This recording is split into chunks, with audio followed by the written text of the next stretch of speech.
কত মানুষ মুক্ত, তাদের টাকা আছে, সুস্থতা আছে, স্বাধীনতা আছে, আর তারা জীবনে একটিবারের জন্যেও বইটি খুলে দেখলো না, দেখি আমার রব কি বলেছেন, দেখি আমার রসুল কি বলেছেন সাল্লাল্লাহু আলাইহি ওয়াসাল্লাম। অন্তত শুনে দেখি কতজন মানুষ এটা করে। সে মানুষগুলো চিন্তা করে তাদের বড় বড় ডিগ্রি আছে, বাড়ি আছে, গাড়ি আছে, আর তারা আল্লাহর কথা একেবারেই ভুলে গেছে। মানুষ আল্লাহর কথা পুরোপুরি ভুলে যেতে পারে, আর অন্যদিকে এই মানুষটার এসবের কিছুই নেই। আমরা চিন্তা করি, দেখো ওই মানুষটা সমাজের সম্মানীয়, তার চাকরিটা দেখেছো, সে কত টাকার মালিক, জানো কি দামি জামা কাপড় সে পরে, তার গাড়িটাও অনেক দামি। এই জিনিসগুলোকে আমরা প্রেস্টিজের সাথে যুক্ত করি। আল্লাহর নিকট এগুলোর সাথে প্রেস্টিজের কোনোই সম্পর্ক নেই। আর এই লোকটি জেলে থেকে নিজের ব্যাপারে লজ্জা অনুভব করছেন, এমনকি অন্য কোনো মুসলিমের সাথে যোগাযোগ করতেও লজ্জা পাচ্ছেন। এই লোকটি আল্লাহর নিকট ওই সব মানুষদের চেয়ে অনেক বেশি মর্যাদাবান। আকাশ থেকে ফেরেশতারা এসে তার অন্তরে এই ধারণা গেঁথে দিল যে তোমার উচিত আল্লাহ এবং তার রাসূলকে খোঁজা সাল্লাল্লাহু আলাইহি ওয়াসাল্লাম। আল্লাহ বলছেন তিনি যাকে ইচ্ছা রাজ্য দান করেন। আপনাদের কি মনে হয় এই ধরনের মানুষেরা কিয়ামতের দিনেও বন্দী থাকবে? কি মনে হয় আপনাদের এই ধরনের মানুষেরা কিয়ামতের দিনেও অপমানিত হবে, লজ্জিত হবে? কিয়ামতের দিন এরাই হবে সেলিব্রিটি। আল্লাহ তাকে ক্ষমা করে দিন, আমি তার সাথে যোগাযোগ করব এবং হয়তো দেখা করার চেষ্টা করব ইনশাআল্লাহ। আমাদেরকে সম্মানিত হওয়ার মানে কি, এটাকে আবার সংজ্ঞায়িত করতে হবে। নিজেকে মূল্যবান মনে করার অর্থ কি? আমাকে আমার নিজের জন্য, আপনাকে আপনার নিজের জন্য। কারণ আমাদের চারপাশের মানুষেরা, আমাদের চারপাশের দুনিয়া, যেমন যদি 1 মাসের জন্য বাড়ি ছেড়ে কোথাও যান, বাড়িতে তখন কি পরিমাণ ধুলাবালি জমা হয়। তো এই দুনিয়া প্রতিনিয়ত ধুলাবালি সংগ্রহ করছে। বাস্তবতা সম্পর্কে আমাদের আধ্যাত্মিক উপলব্ধিও প্রতিনিয়ত ধুলাবালি সংগ্রহ করছে।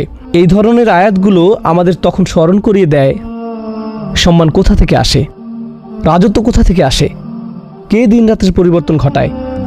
আল্লাহ এখানে শুধু রাত দিন নিয়ে কথা বলছেন না, তিনি এমন সময়ের কথা বলছেন যখন আপনি আলোতে থাকেন, আপনার ভালো জীবন থাকবে, শক্তি থাকবে, পুষ্টি থাকবে। আবার এমন সময় আসবে যখন আপনাকে তমস্যাচ্ছন্ন পরীক্ষা অতিক্রম করতে হবে। এরপর তিনি আবার আপনাকে আলোতে ফিরিয়ে আনবেন, আবার অন্ধকারে, আপনি আবার অন্ধকারে পতিত হবেন, তিনি আবার আপনাকে আলোতে ফিরিয়ে আনবেন। আল্লাহ তার দাসদের জন্য এমনটি করেন। তিনি দেখতে চান তারা কি করে। লিয়াবলুয়াকুম আইয়ুকুম আহসানু আমালা, যাতে তোমাদেরকে পরীক্ষা করেন কে তোমাদের মধ্যে কর্মে শ্রেষ্ঠ। সুতরাং প্রথমত আল্লাহর কাছে সত্যিকারের সেলিব্রিটি তারা হবে না,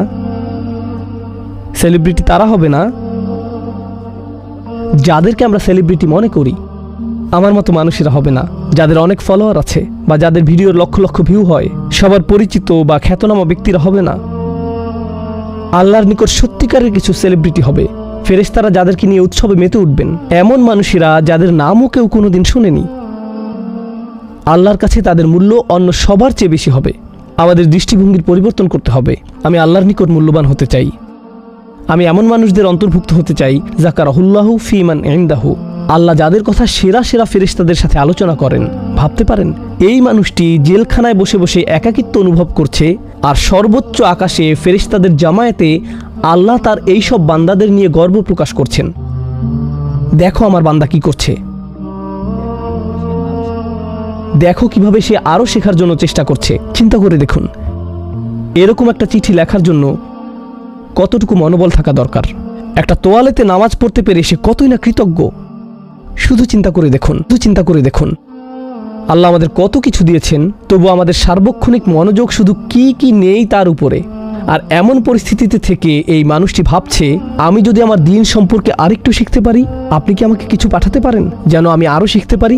আমরা এখানে চিন্তা করছি ইফতারের জন্য কি কি খাবো, আর এই মানুষটি ভাবছে না, আমার খাবার জমা করতে হবে, আমি রোজা ছাড়বো না। কারণ তাদেরকে জেলখানায় নির্দিষ্ট সময় খাবার সরবরাহ করা হয়, তাকে তো আর ইফতারের সময় খাবার দেওয়া হবে না। সে তার রমজান এবং ধর্মীয় উন্নতির বিষয়ে বেশি উদ্বিগ্ন, আল্লাহর সাথে তার সম্পর্ক নিয়ে। এই মানুষগুলোই আমাকে অনুপ্রাণিত করে। আপনি যখন এমন মানুষের সম্পর্কে জানবেন বা এমন মানুষের সাক্ষাৎ লাভ করেন, এগুলো আল্লাহর নিদর্শন। আপনি তখন আল্লাহর নিদর্শনের কথা ভাবতে থাকেন। আপনার চারদিকে সর্বত্র আল্লাহর নিদর্শন রয়েছে, আমার চারপাশে আল্লাহর নিদর্শন রয়েছে। আমরা যেন এগুলো দেখেও না দেখার ভান না করি, সেগুলোর প্রতিও আমাদের অন্তর খুলে দিতে হবে। আপনি তখন আপনার চারপাশের অভিজ্ঞতাগুলোতে আল্লাহর বাণীর বাস্তব রূপ প্রত্যক্ষ করবেন। আমি সত্যি সত্যি দোয়া করি এমনটা যেন সবার ক্ষেত্রে ঘটে। আপনারা যেন আল্লাহর বাণীর সাথে যুক্ত হওয়ার আনন্দ খুঁজে পান। আমি দোয়া করি আমরা যখন এমন স্মরণিকার সম্মুখীন হব তখন এটা যেন আমাদের উপর প্রভাব ফেলে। বস্তুত এটা যেন আমাদের সম্পর্কে, আমাদের উপলব্ধিতে পরিবর্তন আনে, আল্লাহর দিকে প্রত্যাবর্তন করার পদ্ধতিতে যেন পরিবর্তন আনে, যেন আমরা আল্লাহর প্রতি কৃতজ্ঞ হয়ে উঠি।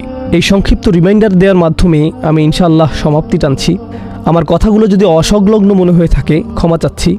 এখন অনেক রাত, আপনারা যারা যুক্তরাষ্ট্র বা কানাডায় থাকেন তাদের জন্য এখন অনেক রাত, কিন্তু ভাবলাম বেশ কিছুদিন ধরে আমি তো ইংরেজিতে কোনো আলোচনা করিনি, তাই আর নিজেকে ধরে রাখতে পারিনি। বারাকাল্লাহু লি আলাকুম।